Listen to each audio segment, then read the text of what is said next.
Hey guys, so we just read the excerpt about community, and so now we're going to go ahead and do a quick recap about what that is.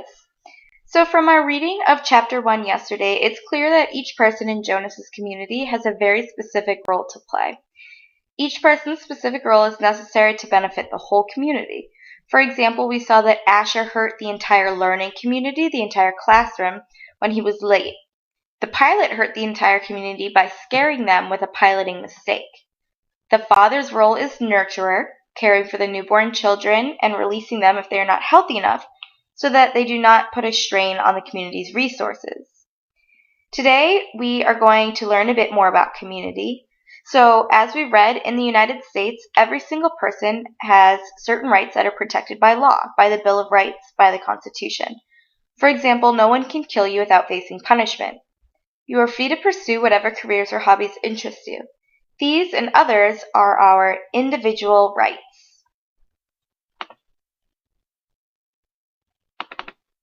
So here's our individual.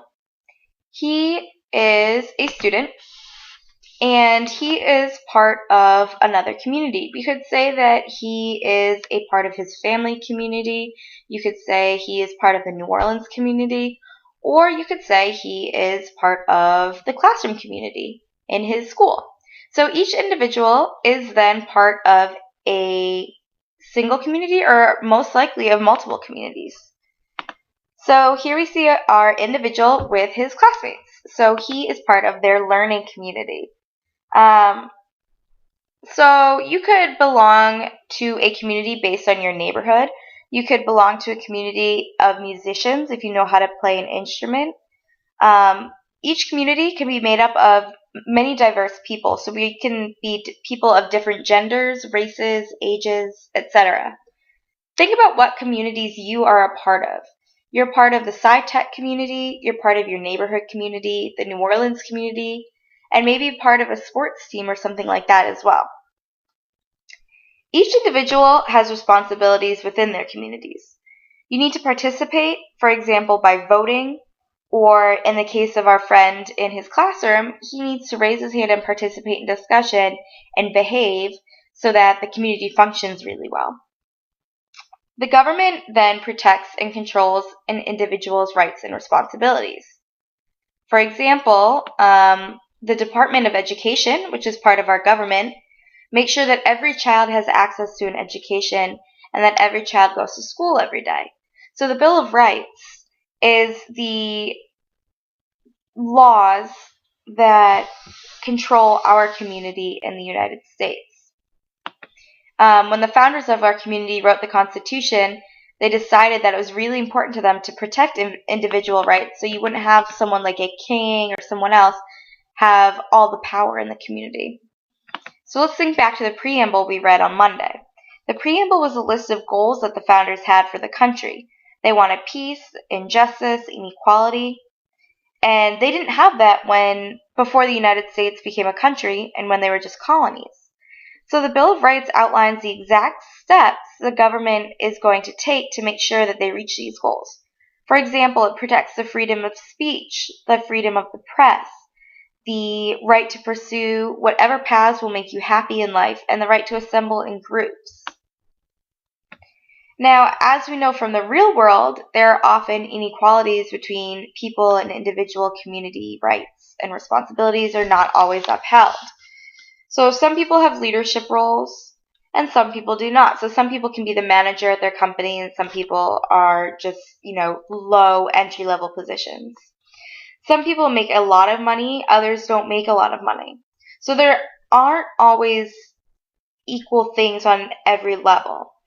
In both a utopia and a dystopia, the societies are attempting to eliminate these differences in order to make the community stronger. In The Giver, for example, each person is assigned a job. They don't get to choose, and this is so that every single job gets done in the community. Husbands and wives are matched. They do not get to choose who they get to date and who they get to marry. And this means that the community matches them so that they're a strong team, so there's no divorce. Children are given to parents instead of being born to families. so that emotional bonds do not threaten the bond of the community as a whole. Obviously, in our community, mothers love their own children more than they love other people's children. And so in Utopias and Dystopias of the Giver, we're talking about eliminating those really special personal bonds so that everyone treats everyone in the community the same way. Everyone follows the exact same strict rules in The Giver. We're now going to look at chapter 1 from yesterday, and we're going to talk about the different roles of the communities in The Giver and our community in the United States. So you're going to complete a chart. It's our Venn diagram. On the left, you're going to use quotes to identify things that you think are different between Jonas's community and our community. And in the middle, you're going to use quotes to pull out things that are the same between our two communities. So, for example, it said that Lily goes to aftercare. Jonas's sister Lily goes to aftercare after school. And I would say that's a similarity with our community because lots of kids go to daycare and things like that after school. So that would be a similarity I put in the middle. Differences. We talked about a ton of differences yesterday, and we even pulled quotes, so you're going to go ahead and put those in the sides. You'll be working with your shoulder partner, and you have 10 minutes to complete this chart as much as you can. Go ahead and start working.